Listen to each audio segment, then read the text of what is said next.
안녕하세요. 지구촌 개벽 뉴스 이영미입니다. 오늘은 그 네 번째 시간인데요. 일본으로 떠나보겠습니다. 일본 열도는 혼슈, 큐슈, 시코쿠, 홋카이도 이렇게 네 개의 큰 섬과 이들 주변의 작은 섬들로 구성되어 있는 나라입니다. 대부분의 섬들이 화산 활동을 통해 생겨났죠. 일본의 인구는 약 1억 2,600만 명으로 세계에서 11번째로 많습니다. 인구의 28%가 만 65세 이상인 고령화 1위 국가입니다. 일본의 경제 규모는 세계 3위이고 계속되는 엔저 현상에 독일에 밀려 4위로 하락할 수 있다는 우려가 나오고 있습니다. 하지만 여전히 세계 100대 기업에 혼다, 소니, 닛산, 닌텐도, 캐논, 파나소닉을 이름에 올리고 있습니다. 일본 고베의 이보순 해외통신원을 연결해 다양한 일본 소식 함께 이야기 나눠보도록 하겠습니다. 안녕하세요. 네, 안녕하세요. 일본 고베의 이보순입니다. 네. 일본 날씨는 요즘 어떤가요? 벌써 벚꽃이 다 지고 여름 날씨가 되어가는 듯합니다. 제가 일본에 온 지 15년이 지났는데 이렇게 빨리 벚꽃이 핀 적이 없었거든요. 일본 기상청 발표에 의하면 올해 벚꽃 개화 시기가 1953년 관측을 시작한 이래로 두 번째로 빠른 개화였다고 합니다. 일본에서는 최근 몇 년 사이에 지구 온난화 때문인지 이상 기후 현상이 연이어 일어나고 있는데요. 이대로라면 올 여름도 30년 만에 한 번 있는 폭우, 혹은 이제 50년 만에 한 번 있는 폭우가 여러 차례 내려서 비 피해가 심각할 것으로 생각돼서 염려됩니다. 우리나라도 기상청이 정부 합동으로 2022 이상기후 보고서를 발간했는데요. 일본도 역시 이상기후 현상을 겪고 있군요. 일본은 자연재해로도 고통을 자주 받고 있습니다. 일본에서 최근 또 큰 지진이 있었고, 러시아에서는 4월 초 지진과 더불어서 화산 폭발이 연이어 발생했습니다. 요즘 세계적으로 지진이 심상치 않게 일어나고 있는데요. 일본은 분위기가 어떤가요? 네, 3월 말에 동북지방인 아오모리현 근처에서 매그니튜드 6.1 규모의 지진이 일어났고 그 이후에도 작은 지진이 연달아서 일어나고 있는데요. 특히나 도쿄 주변에서 지진이 일어날 때마다 현재 일본에서 가장 우려하는 지진 중 하나인 수도 직하 지진을 떠올리지 않을 수 없습니다.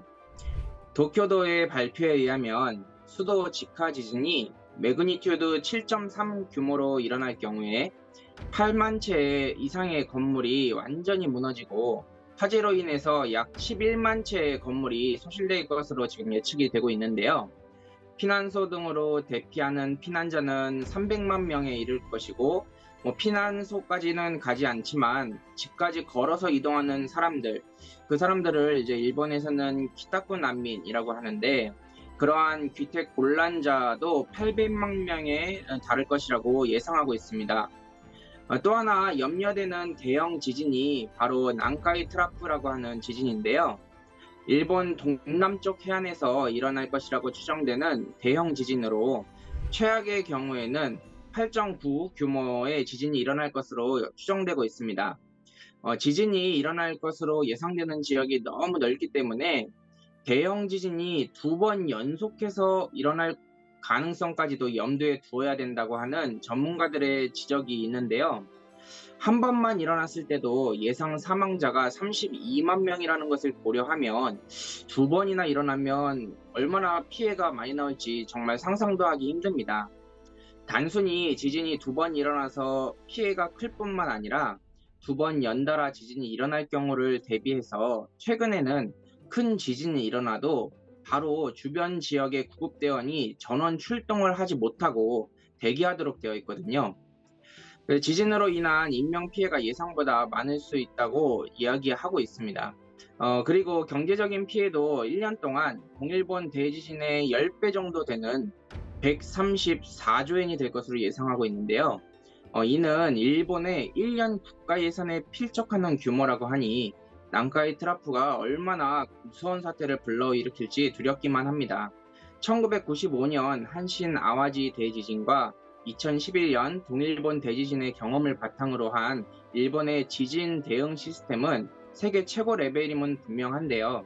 그럼에도 불구하고 완벽하게 예측하기는 어렵기 때문에 일본 사람들은 언제나 내심 불안감을 갖고 있는 것이 현실입니다. 언제 일어날지 알 수 없는 수도 직하 지진과 난카이 트라프 지진, 정말 무서운데요. 잘 대비를 해서 동일본 대지진과 같은 일이 다시는 없어야겠습니다. 이런 지진과 더불어서 항상 일본에서 언급되는 게 후지산 폭발이 아닐까 생각됩니다. 요새 한국에서도 백두산 폭발 이야기가 종종 들리고 있는데요. 일본의 화산 폭발 어떻습니까? 2000년 이후에 분화한 일본의 활화산은 일본 지도상에서 108개가 열을 지어서 늘어서 분포하고 있습니다. 그중에서도 가장 이제 위험하다고 여겨지는 활화산을 뽑으라면 단연 후지산일 텐데요. 후지산은 일본에서 가장 높은 산으로 해발 3,776m에 이르는 일본의 대표적인 관광 명소 중의 하나이기도 합니다. 역사상 후지산은 100년 이상에 한 번꼴로 폭발을 했는데요. 마지막 폭발이 1707년에 있었고 그 이후에는 폭발한 기록이 없거든요. 그래서 지난해 12월에는 후지산 인근 현에서 3시간 간격으로 각각 4.9 규모와 5.4 규모의 지진이 발생해서 후지산 폭발을 우려하기도 했습니다. 지난 3월 말에 시즈오카현에서 발표한 후지산 화산 피난 기본 계획에 따르면 용암이 흐르는 현상인 용암류의 피난에는 3시간 이내에 도착하는 거리에 사는 사람들이 화산 폭발 후에 피난할 경우 차로 이동하는 것이 아니라 걸어서 대피해야 최대한 많은 사람을 구출할 수 있다는 새로운 방침이 발표되기도 했습니다. 차로 대피할 경우에는 기존의 대피 대상이 되지 않았던 화산 경계 레벨 3에서부터 미리미리 대피하자는 방침이 정해졌습니다. 원래는 생활에 중대한 피해를 끼치게 되는 화산 경계 레벨 5에서부터 피난을 시작하는 방침이었었는데요. 그렇게 되면 한 번에 사람들이 몰리면서 교통 정체 등으로 피난이 늦어질 수 있다는 분석이 나오면서 미리미리 움직이자는 방침이 정해진 거죠. 유비무환이라는 말이 자연스럽게 떠오르는데요. 재난 상황을 100% 완벽하게 예측할 수 없는 만큼 평소에 미리 관심을 가지고 준비해야 피해를 최소화할 수 있다는 점을 명백히 기억해야 할 듯합니다. 네, 아무래도 많은 경험에서 재난 대비에 발전이 있었던 것 같은데요. 하지만 아무리 대비해도 대처하기 어려운 부분이 있을 것 같습니다. 화산재에 관한 부분은 어떤가요?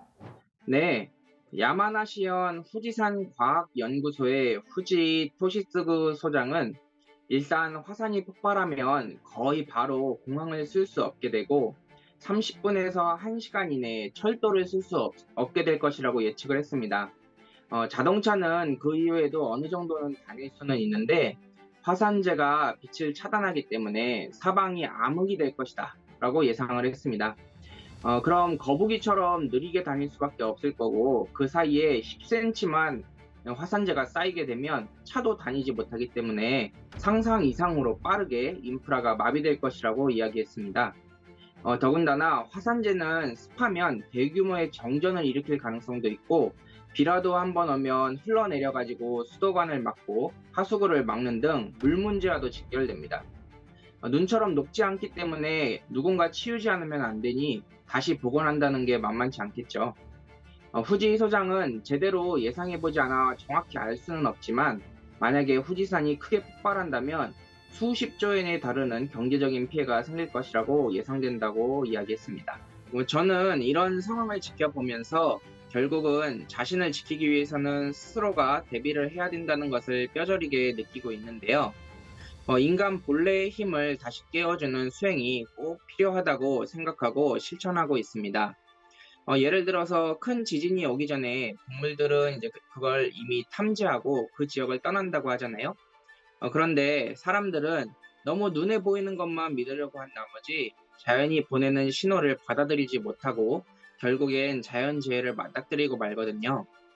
이런 점에서 볼 때 동방신선학교의 수행법은 정말 많은 사람들에게 희망이 될 것이라고 믿고요. 앞으로도 열심히 홍보해 나가고자 합니다. 요즘 스즈메의 문단속이라는 일본의 애니메이션 영화가 선풍적인 인기인데요. 이 영화를 통해서도 일본 속의 재난에 대해서 많은 생각을 하게 되는 것 같습니다. MC님께서는 보셨나요? 네, 추천을 받아서 사전 지식 없이 영화 관람을 했었는데 굉장히 인상적이었습니다. 네, 저 일본에서도 1000만을 넘었고 한국에서도 500만을 넘었는데요. 이 스즈메의 문단속은 신카이 마코토 감독의 영화로 너의 이름은 날씨의 아이 두 작품과 함께 재난 3부작으로 불립니다. 특히 이번 스즈메 문단속은 일본에 있었던 대지진들을 직접적으로 드러냈는데요.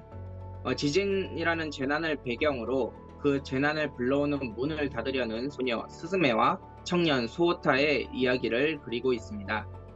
저는 영화를 보면서 참 여러 가지로 생각을 많이 하게 됐는데 한 가지만 꼭 말씀드리고 싶은 게 있는데요. 두 남녀의 주인공과 함께 재앙을 막아내는 다이진과 사다이진이라는 그 고양이가 나오죠. 이 다이진과 사다이진은 일본의 신사에 있는 코마이노에서 그 모티브를 받았다고 하는데요. 입을 벌리는 아형과 입을 닫는 훔형이 있습니다. 그래서 실제로 우주는 아와 과 훔이라는 소리를 낸다고 하는데요. 앞으로 다가오는 대개벽기에 병난에서 인류를 구원하는 근본적인 소리가 바로 옴과 훔이잖아요. 동방신선학교에서 옴과 훔 수행을 하고 있고 그 열매가 되는 시천주주와 태울주 수행을 하고 있는데 스즈메 문단 속에 재앙을 막는 그 두 영험한 고양이의 상징이 바로 이 수행을 말하고자 하는 게 아닌가 하는 생각이 들었습니다. 그렇군요. 재앙을 막는 동물이 우주 윤력, 우주 근원 소리를 내고 있었다니. 영화를 보는 풍성함이 하나 더 늘어났네요. 또 모든 문화의 정수는 시대와 국가를 넘어 비밀스러운 상징과 이야기로 면면이 내려오는 것 같습니다. 이보순 통신원 감사합니다. 네, 감사합니다. 우리는 지금 우주의 여름철에서 가을로 넘어가고 있는 하추 교역기에 살고 있습니다. 일본뿐 아니라 전 세계에는 기후재앙과 병난이 끊임없이 인류를 몰아치고 있는데요. 동방신선학교의 조화신선 수행과 함께 밝은 미래를 열어나가는 하루 되셨으면 합니다. 지구촌 개벽 뉴스의 이영미였습니다.